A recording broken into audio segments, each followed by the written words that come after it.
Scalp is an acronym for the 5 structures. So when you see on the scalp, your scalp consists of skin, and below the skin you have the connective tissue, which is a dense connective tissue.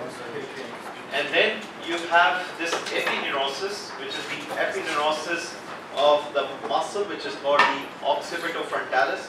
So there is a frontal belly of the occipitofrontalis.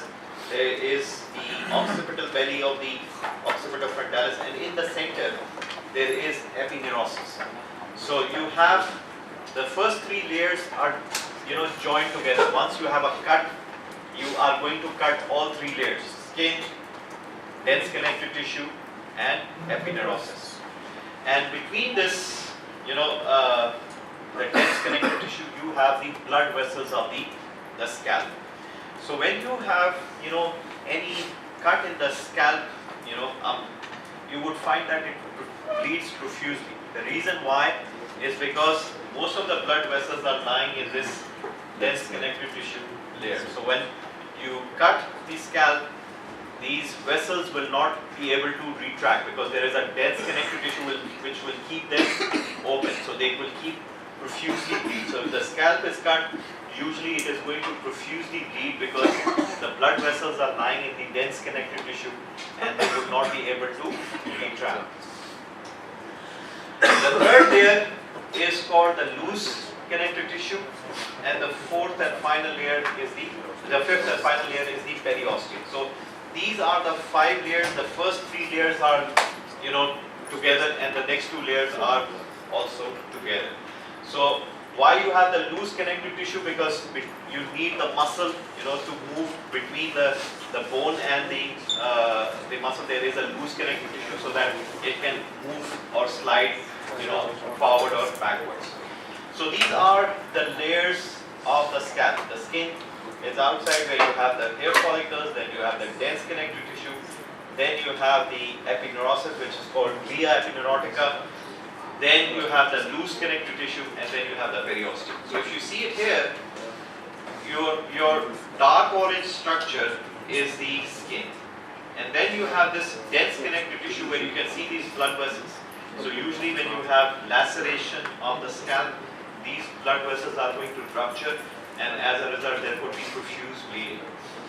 Next to it, you can see this dark green structure, which is the epineurosis, which is the glia epineurotica. And then you have the loose connective tissue, and then you have the periosteum. So these are the 5 layers of the scalp. Doctor, Yes. what was the first layer of the epineurosis? The loose connective tissue here, or the epineurosis. Epineurosis is the epineurosis of the muscle, which is the occipitofrontalis. So there are bellies of the muscles here, frontalis, occipitalis, and in the center you have an epineurosis which is called glia epineurotic. So the same epineurosis in the front would be replaced by the muscle layer? Yes, so there would be muscle here, frontalis, there would be muscle here at the back, occipitalis. In the center there is this epineurosis which is called glia epineurotic. As far as the attachment, Yes? of the attachment of muscle. Yes. So epineurosis is something where the muscles are attached by tendons or epineurosis. So this muscle is attached by epineurosis. The 2 bellies of the occipitofrontalis are in the middle attached by an epineurosis. Now the other thing which you are going to see here, there are certain veins. So you see these diploid veins which are present in between the outer table and the inner table of the skull bone. So this is the outer table of the calvaria, this is the inner table of the calvaria, and in between this is the diploid bone, and the veins inside the diploid bone are called diploid veins. There are also certain veins which are called the emissary veins. Can you see these ones? Yes. The emissary veins are connecting the scalp to the veins inside the skull, to the superior sagittal sinus. So you can see that these are the emissary veins which are connecting the skull with the superior sagittal sinus. So scalp infections can easily go into the superior sagittal sinus by these emissary veins. Emissary means messenger. So whenever you read the word emissary, it means messenger. So it's basically connecting the superior sagittal sinus here with the scalp. You can also see these superficial cerebral veins which are opening into the superior sagittal sinus, and these are the bridging veins. And you know that these bridging veins can get ruptured in the subdural hematoma. So if you have an old person, going to washroom, fall down, usually he would have a rupture of these bridging veins, and as a result might have a subdural hematoma. You can also see between the inner table of the scalvaria and the endosteum or the dura periosteal layer, there is this artery which is the middle meningeal artery, and if this artery is going to get ruptured, you have the extradural hematoma or the epidural hematoma. Okay, now what you are seeing here is this is the frontalis muscle or the frontal belly of the occipitofrontalis, and this is the occipitalis muscle, and in between you can see this epineurosis which is called the glia epineurotica. If we go to the blood supply of the anterior part of the skull is coming up from the internal carotid artery. So you see these supratrochlear artery and the supraorbital artery. These arteries are basically the branches of the ophthalmic artery, and the ophthalmic artery is a branch of the internal carotid artery. So supratrochlear, and this is supratrochlear, this is supraorbital. These arteries are coming from the ophthalmic artery, and ophthalmic artery is a branch of the internal carotid. They are going to supply the forehead. They are going to supply the scalp up to the vertex. So this is the vertex of your head. This is the highest point where your skull is. So that is called the vertex. So up to the vertex, you have the supply coming from the supratrochlear and the supraorbital artery. Then you see there are two arteries which are coming, one coming in front of the ear and one coming at the back of the ear. The one which is coming in front of the ear is the superficial temporal artery, and this superficial temporal artery is one of the terminal branch of the external carotid. External carotid artery has 8 branches, and out of them the two terminal branches of the external carotid are superficial temporal and maxillary. So the superficial temporal is coming here, and it is supplying the area in front of the ear. So in front of the ear, the temple and the scalp is supplied by the superficial temporal artery. Behind the ear, you see another branch of the external carotid which is called the posterior auricular artery, and the third branch of the external carotid which is coming and supplying the occipital area is called the occipital artery. So you can see 3 branches of the external carotid. There are total 8 branches, and out of them 3 are supplying the scalp. One is supplying in front of the ear, which is the superficial temporal. One behind the ear, which is posterior auricular. So behind the ear, posterior auricular, and then to the occipital region is the occipital artery. If we look at the nerve supply, you would see that the frontal part of the scalp, or the interior part of the scalp, the forehead and the scalp up to the vertex, is supplied by these branches of the ophthalmic nerve, which are called the supratrochlear and the supraorbital nerve.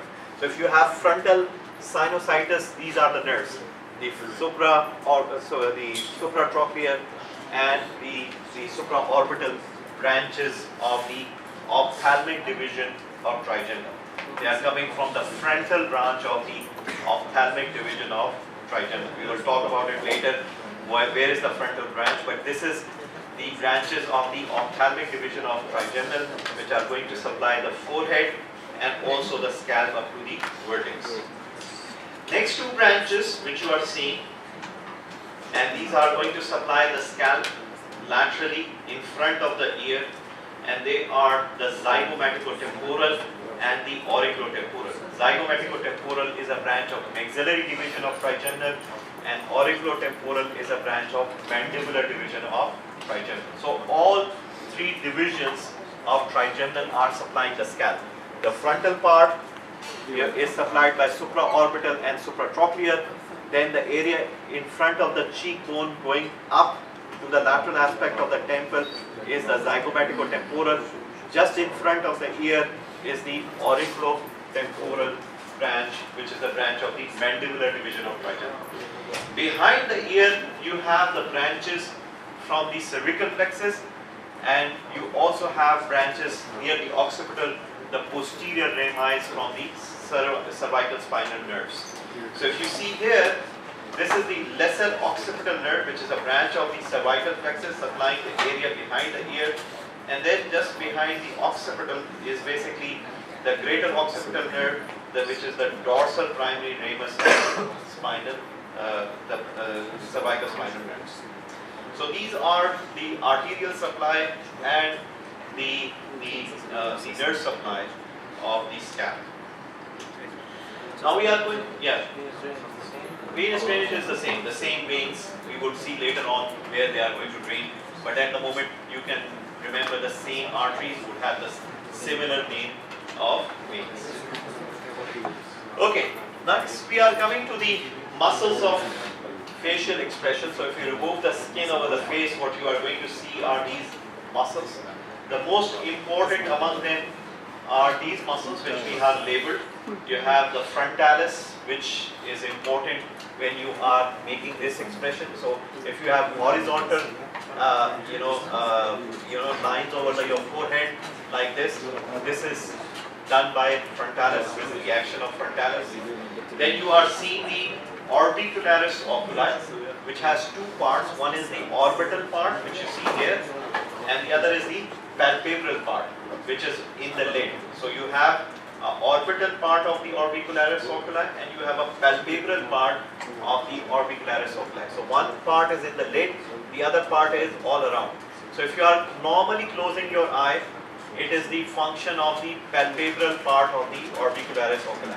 But if you are closing the eye like this, completely, squeezing the eye, that is the function of the orbicularis oculi and the orbital part of the orbicularis oculi. You can also see a circular muscle around the lips, which is called the orbicularis oris. You can see a muscle in the neck, which is the platysma. You can also see a muscle here, which is called the buccinator muscle. All these muscles of facial expression, you should remember that they are supplied by the facial nerve. Facial nerve have 5 branches on the face. We are going to go in detail of those 5 branches later on in the session next week when we will deal with the parotid gland and the facial nerve itself. So we will deal with all the 5 branches in detail. But at the moment you can just remember that 5 branches of the facial nerve are going to supply all these muscles of facial expression. If you want to see a detailed, muscles, so you can see here is the occipitofrontalis, procerus, orbicularis oculi, nasalis, levator labii superioris. All the muscles in detail can be read from this slide. So if you want to go and identify each of these muscles, you can identify them, but we need at least 4 or 5 of them for you to remember. One is the occipitofrontalis, the other one is the orbicularis oculi, the buccinator muscle. You need to know the orbicularis oris, and you need to know platysma well. But the rest you can see on this slide. If you want to see their actions, you can see the actions of these muscles also. So actions are much more important than the muscle itself. All of them are supplied by the facial nerve, so that's easy to remember. But you can look at these pictures. The ones which you want to remember is, one is the occipitofrontalis, the other is, you can look at the zygomaticus major and minor, buccinator and orbicularis oris. You can see also the orbicularis oris only, so you can see some combinations as well as some independent muscle actions. But this is the slide which we want you to go through and see which muscle actions are done by which set of muscles. So if you remember 4 or 5 of the major muscles of facial expression, because those are important for testing. You ask the patient to blow. You ask the patient to, squeeze the lips, or you ask the patient to close the eyes. So these are the actions which you ask the patient to do to test the muscles of facial expression and to test the facial nerve, that if the facial nerve is intact or not. So that's the importance of these muscles here. You can see it here. This is the action of the palpebral part of the orbicularis oculi, and this is the action of the orbital part of the orbicularis oculi. Now we are going to talk about the sensory supply of the face, and the sensory supply, we said that it's mainly by the trigeminal nerve. So if you look at the trigeminal nerve, this is the area of distribution of the ophthalmic division of trigeminal. This is the area of distribution of the maxillary division. This is the area of distribution of the mandibular division. And then behind the ear, this is the area of distribution of the cervical plexus, the anterior rami. And this is the area of distribution of the posterior rami of the cervical spinal nerves. So cervical spinal nerves at the back of the neck, and behind the ear is the anterior rami of the cervical plexus. Then in front of the ear is the mandibular division, maxillary division, and you have the ophthalmic division of trigeminal. Now if you look at the ophthalmic division of trigeminal, you have the supraorbital and supratrochlear. So this is the supratrochlear, this is the supraorbital. And if you look at laterally, you see the lacrimal nerve, and on the bridge of the nose here in the center, you see the external nasal nerve and infratrochlear nerve. So near the medial side of the nose is the infratrochlear. This is the external nasal, supraorbital, supratrochlear, supraorbital, and the lacrimal nerve. So the lid, if you see the medial part, upper part, you would see the supratrochlear, the most medial. Then you have the supraorbital, and the lateral part of the lid you have the lacrimal. And then on the nose you have the external nasal, and you can see on the medial aspect of the eye is the infratrochlear nerve. So the infratrochlear is here, and then you have the bridge of the nose, the external nasal.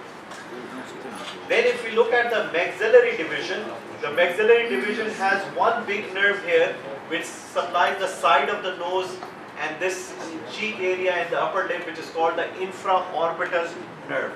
This is the infraorbital nerve, and then you can see the zygomaticofacial, and this is the zygomaticotemporal nerve. So there are three nerves which are supplying from the maxillary nerve, which are supplying the skin. The medial one here is the infraorbital, then you have the zygomaticofacial, and then you have the zygomaticotemporal. So you have this one, which is the infraorbital, this is zygomaticofacial, and this is the zygomaticotemporal. These are the three nerves which are going to supply the area of the cheekbone here and going up like on the side of the orbit. So this is the zygomaticotemporal, zygomaticofacial, infraorbital nerve. These are the three branches of the maxillary which are supplying it. Then we come to the mandibular division of trigeminal. You have the auriculotemporal, it's supplying the anterior part of the ear and the temple. So this is auriculotemporal. Then you have the buccal nerve, and you have the mental nerve. So buccal is this area. So this is the buccal nerve, this is the mental nerve, and this is the auriculotemporal. These are the three branches of the mandibular division of trigeminal which supply the area over the lower chin and the ramus of the mandible. If we go back, we are basically looking at these nerves. This is the greater auricular, this is the lesser occipital. These are the two branches of the cervical plexus. And then if you go back, you have the third occipital and the greater occipital nerves, which are the posterior rami of the cervical nerves. So these are the branches which are going to supply the sensory supply to the face and the head region. Yes. Does C1 spinal nerve have a sensory supply? C1 is going to be the part, C1 is not basically the part, basically greater auricular, you can see it is C2, C3, lesser occipital is C2, C3, third occipital is C3, and greater occipital is C2. So you can see the specific segments of the spinal cord from where these nerves are coming out.